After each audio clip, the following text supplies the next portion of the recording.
بسم اللہ الرحمن الرحیم۔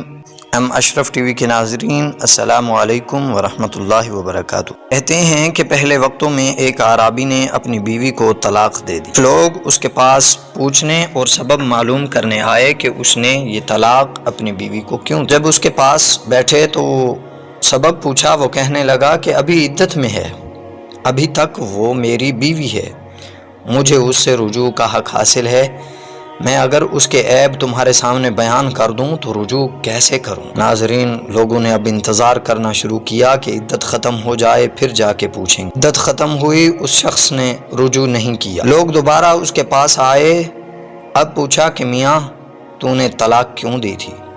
تو اس نے کہا، اگر میں نے اب اس کے بارے میں کچھ بتایا تو یہ اس کی شخصیت مسخ کرنے کے مترادف ہوگا، اس کے عیب بیان کرنے، اس کے عیب ظاہر کرنے کے مترادف ہوگا، اور کوئی بھی اس سے شادی نہیں کرے گا، اس لیے ابھی میں نہیں بتا سکتا۔ تو لوگوں نے پھر انتظار کرنا شروع کیا، یہاں تک کہ اس عورت کی دوسری جگہ شادی بھی ہو گئی۔ لوگ پھر اس کے پاس آئے اور طلاق کا سبب پوچھنے لگے۔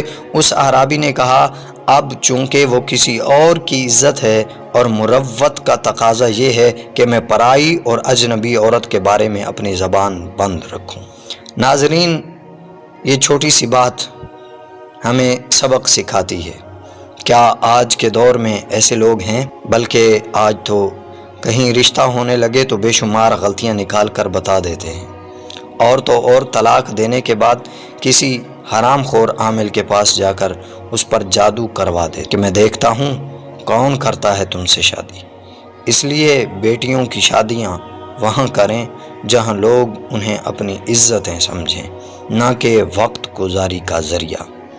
ناظرین، اگر ہماری بات اچھی لگی ہو تو شیئر کیجئے، لائک کیجئے، اور اگر آپ ہمارے چینل پر نئے ہیں تو ہمارے چینل کو سبسکرائب کر کے بیل کے آئیکن کو ضرور پریس کر دیں تاکہ ہماری ہر آنے والی نئی ویڈیو کا نوٹیفیکیشن آپ کو سب سے پہلے ملے۔